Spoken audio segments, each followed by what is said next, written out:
Olá, tudo bem com vocês? Estamos no ar com mais uma aula sobre biogeografia.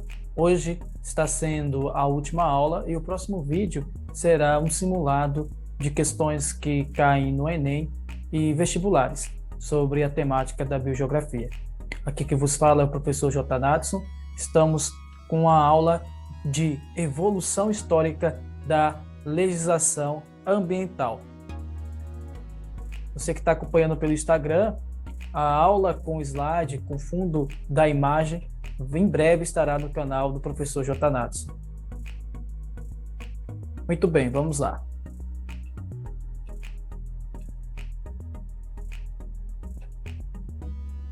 Nós temos aqui chamada fase fragmentada.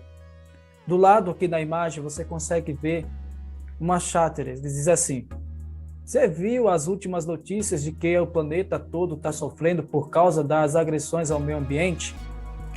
E depois ele fala assim: pois é, devia ter uma punição mais severa para quem agride o meio ambiente. E se você está assistindo esse vídeo, você está observando que esses dois estão no mesmo contexto.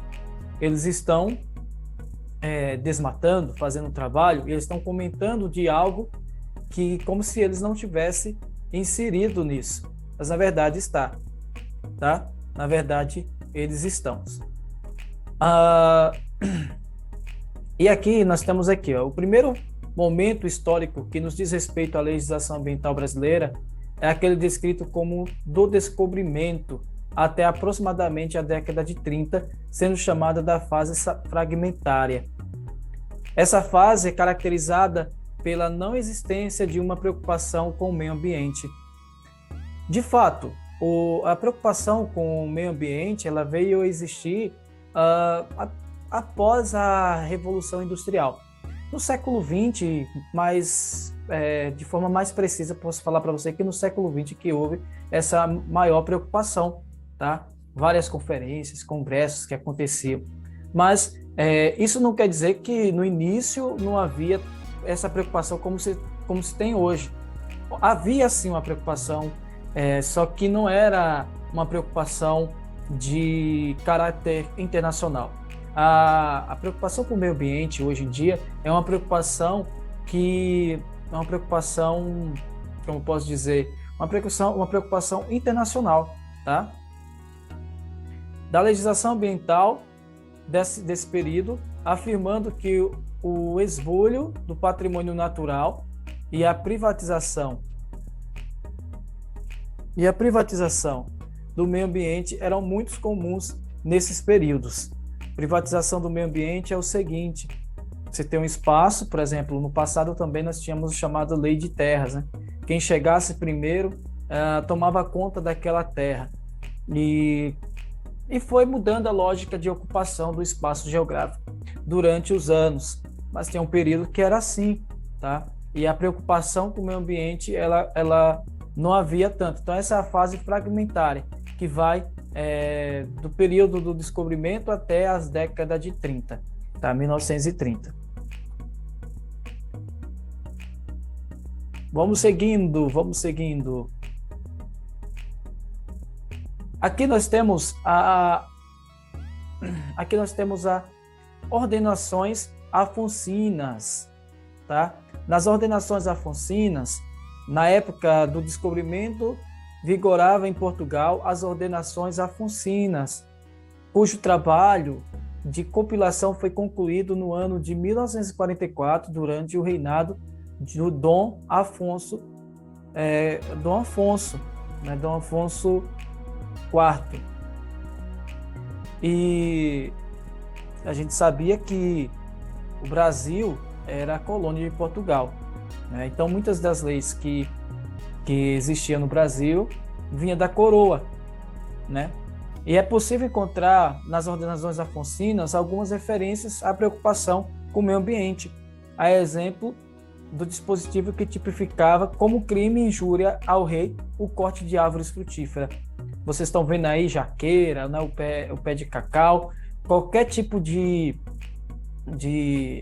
desmatamento desse tipo de árvore era considerado um crime, tá? Uma injúria, era considerado para aquele período, porque eles entendiam que se produz algo, se produz fruta, por que desmatar? Né? Sem contar que a necessidade de alimentação não era tão grande quanto hoje, né? Não era tão grande quanto hoje. A população em 1446 era menor do que atualmente. E aí, nós vamos agora para o próximo tópico. Agora vamos ver as ordenações manuelinas. As ordenações manuelinas foram editadas em 1521, também contendo dispositivos de caráter ambiental, a exemplo da proibição da comercialização das colmeias, sem a prevenção das abelhas. Então já estava vendo aí a primeira, que era as alfonsinas, era em relação às árvores frutíferas. Essa daqui, que é a manuelinas, as ordenações manuelinas, era em relação a exemplo da proibição da comercialização das colmeias, né, para a preservação da vida das abelhas, da caça de animais como coelho, lebres, perdizes, com instrumentos que pudessem denotar crueldade, né? Então você não poderia usar um instrumento que denotasse crueldade para aqueles que estão lá buscando. E a tipificação do corte de árvore frutífera passou a ser punida com o degrado para o Brasil, quando a árvore abatida tivesse o valor superior a 30 cruzeiros.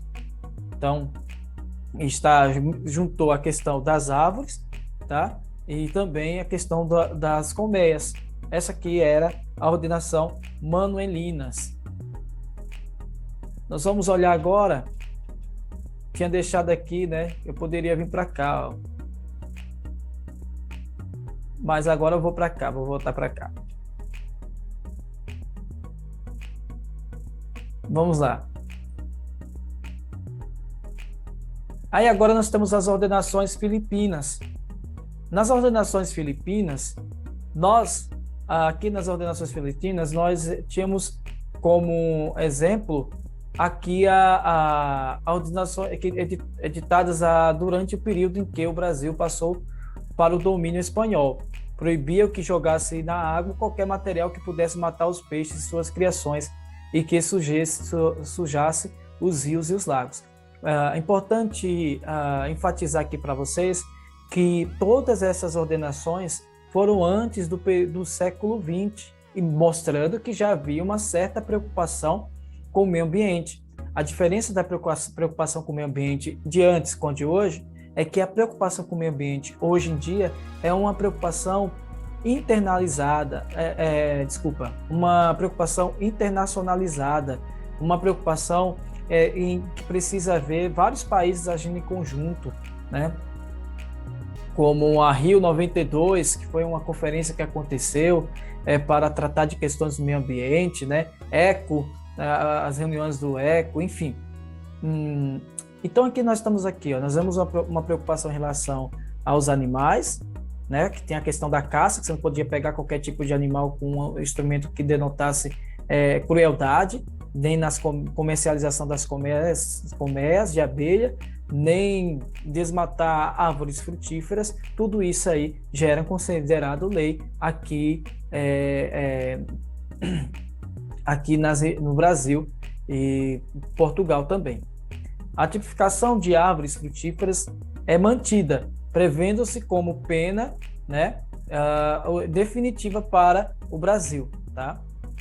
Sejam todos bem-vindos. Paulo, você está aqui, lembrando que essa aula, você que está assistindo aqui no YouTube, está sendo gravada em formato de live no meu Instagram. Quero agradecer aqui ao Wilke, Paulo Jaime, CNA Curitiba, Boa Vista, Sandra Damares, Servo Moisés, Rayane,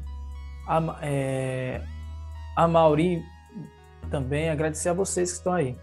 A Fabrício Bernardo, tá? E essa aula aqui é uma aula rápida para só informações. Agora nós vamos falar de alguns detalhes do primeiro Código Criminal de 1830, tá? Em 1830, primeiro Código, né, Criminal de 1830 ficou como crime o corte ilegal de madeira. Olha aí, essa lei já é antiga. o corte ilegal de madeira desde 1830, tá? Ela foi escrita e foi legalizada, essa lei, né? Foi aprovada em 1850. Mas mesmo assim é bem antiga o corte de madeiras ilegal. Se você olhar hoje, você vê, né, as madeireiras, né, os derrubamentos das árvores de forma ilegal. Isso é um crime terrível. Também falava da ocupação do solo, que diz respeito a ilícitos, né, dá respeito a ilícitos como desmatamento, incêndio e criminosos, tá? Então, é uma forma ilícita e, na prática, só eram punidos aqueles que, de alguma forma, prejudicassem o interesse da coroa ou dos latifundiários ou grandes comerciantes. Então, já começou a ter interesses por classes, né? Cada classe tem seu interesse. Mas o importante é ver aqui que a lei, né, sobre a questão do derrubamento de madeiras ilegal vigora desde 1930, desde o primeiro Código Criminal. É crime derrubar madeira de forma ilegal. Tudo bem? Então, terminamos a nossa aula aí. Eu deixo aí para vocês o meu Instagram, tá? O meu Instagram é @professorjnadson. Aqui em cima, professor J. Eu botei pro lado errado. Aqui em cima é professor J. Nadson e também o TikTok professor J. Nadson 2022. Estão aí, esses dois aí que você pode estar seguindo, é o nosso, tá bom?